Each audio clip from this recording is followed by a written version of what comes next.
Just hope I don't get struck by lightning.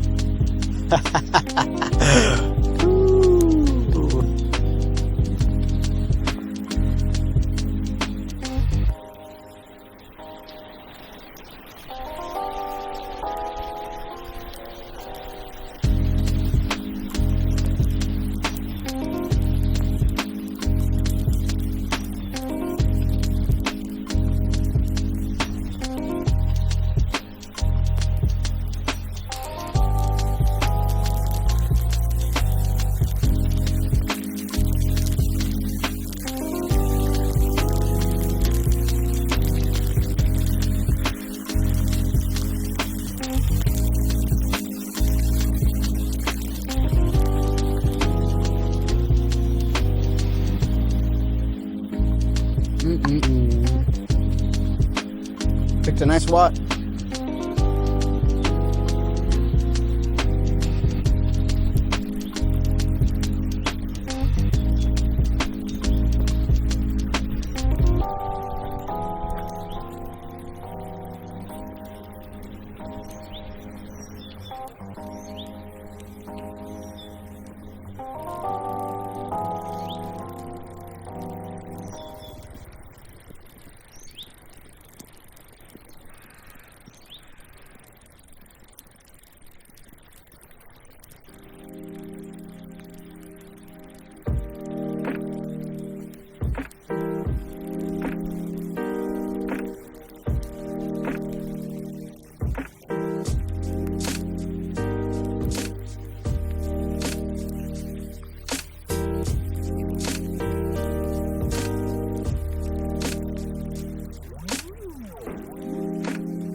This one's interesting. It's obviously unfinished.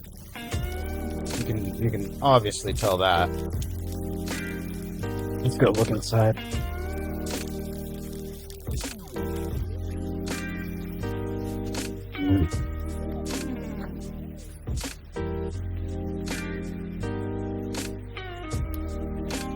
There's somebody sleeping right there.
So something I've been struggling with recently is choice paralysis. And if you're not familiar with the concept, it is the idea, in general, that if it's particularly a concept that's useful in business for a company that's creating a product line. And the idea is that if a customer has too many choices, then they are more likely to get caught up in the choices that they have to make and be unable to make a final purchase decision. That's the gist of it, right? So if a company, let's use Apple's a great example from the 90s. Before Steve Jobs returned to Apple in, I believe it was 1998, 97, 98. Apple offered all of these different kinds of computers with all kinds of different numbers, the Power Mac line, like Power Mac 7500, 7600, 7800, 8600, 8500. They had about 40 different models, something crazy. And there's just no way for the average consumer, without doing hours and hours and hours of research. And this doesn't even count. Just going back to the number of available options, there were clones at the time too. So there were other companies offering Macintoshes along with Apple. So the average consumer, as I was saying, would have to spend hours and hours and hours of research in order to make a purchase decision for a single computer, not being able to differentiate all of the the different options that were available to them. So, very useful concept in business. The one of the best things that Steve did on his return to Apple was to simplify the product line into a kind of a 4-quadrant sort of selection, and that was Pro desktop, consumer desktop, Pro laptop, consumer laptop. And that gave us the iMac. The first iMac was the first consumer desktop that they offered with using this strategy. And then the Power Mac line, if you recall, like the iMac styled Power Macs with like the blue plastic that they were using at the time. This is all kind of contemporary for Apple at this time. So simplifying the product line for Apple was huge, and also discontinuing the clones. Was that they cut the licensing deal that allowed the clone manufacturers to create Power Macs that competed with Apple. And this was the strategy brought over from Apple by, PC sales. I can't get through here, unfortunately. It's just too narrow for the handlebars, so we're going to turn around.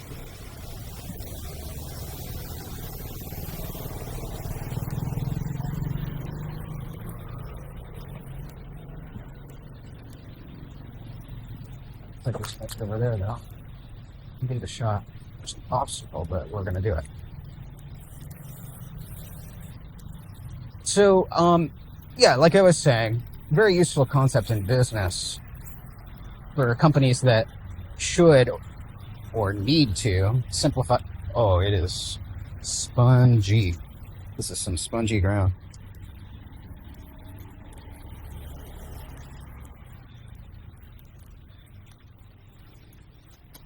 That need to simplify their product line. And most companies are aware of this now. Oh, this is actually not a very good way to get out either. But we'll give it a shot. Barbed wire everywhere.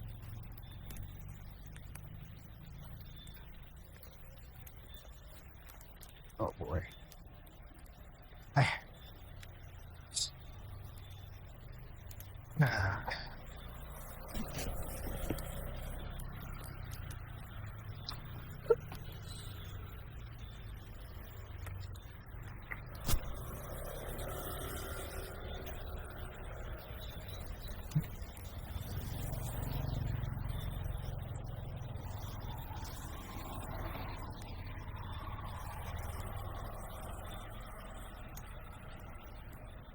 Almost there.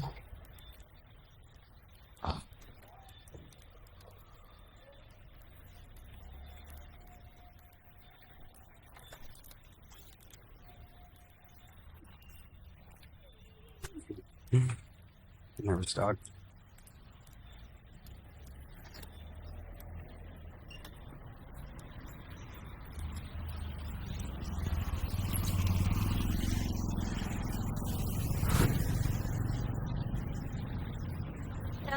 So it's not just a business concept. It's also, the choice for the consumer can also be carried over into personal life, right?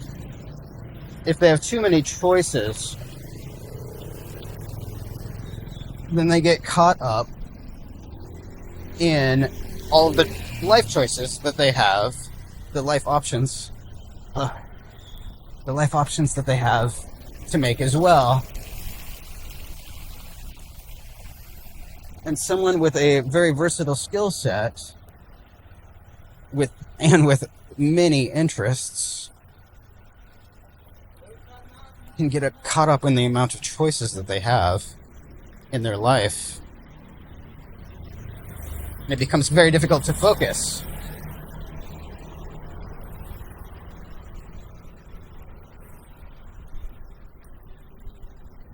And I sure can relate to that.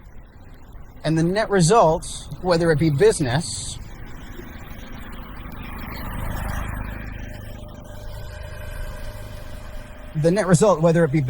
or personal life, is typically that no decision is made. Which isn't good for anybody. It's not good for the consumer. It's not good for the business. It's not good for the individual trying to make choices in their life. And as technology advances more rapidly and more rapidly, my gimbal is freaking. Hello. Hello.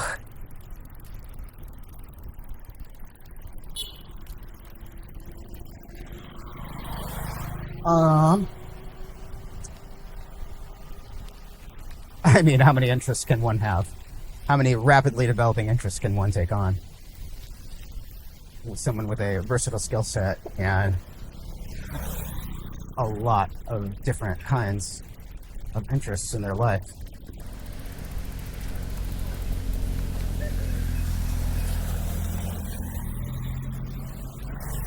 So I feel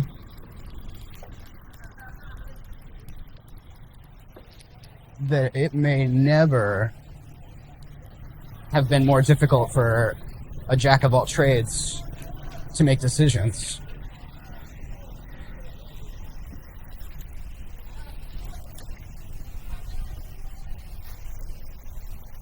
At any time in history, with all of these rapidly developing industries and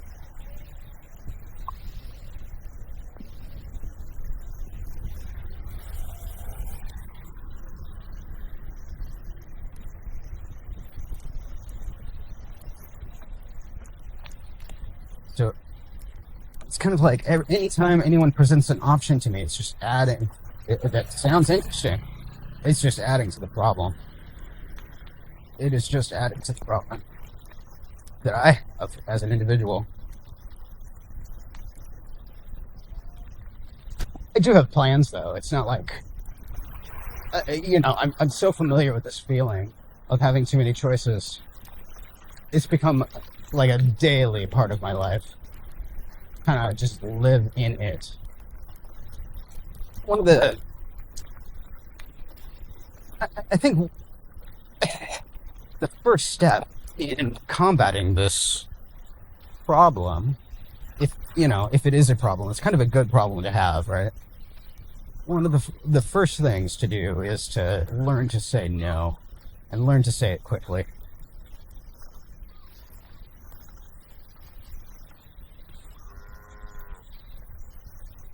To opportunities that you know are not for you. It smells like dirty locales.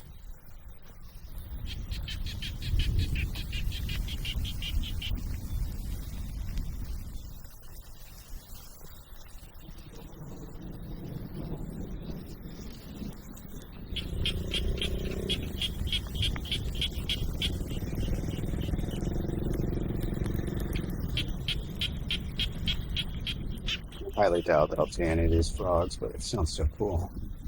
Them chattering away. Oh, I can see one.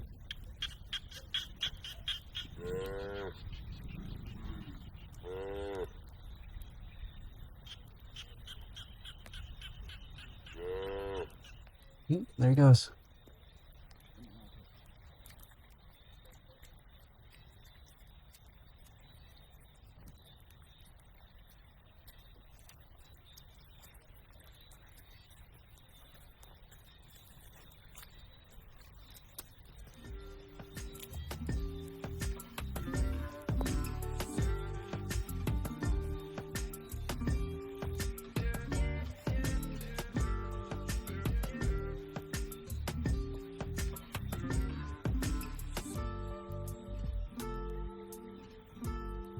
That's about all I got on choice paralysis.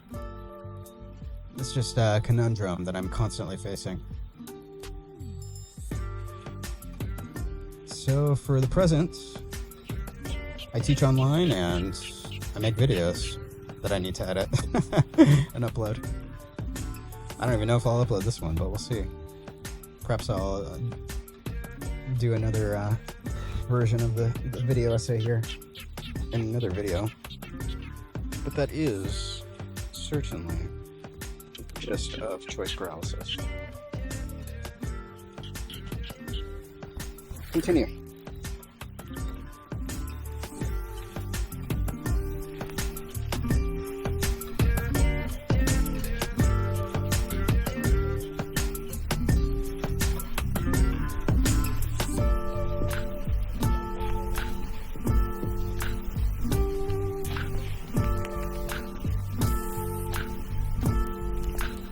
See a road with cars ahead.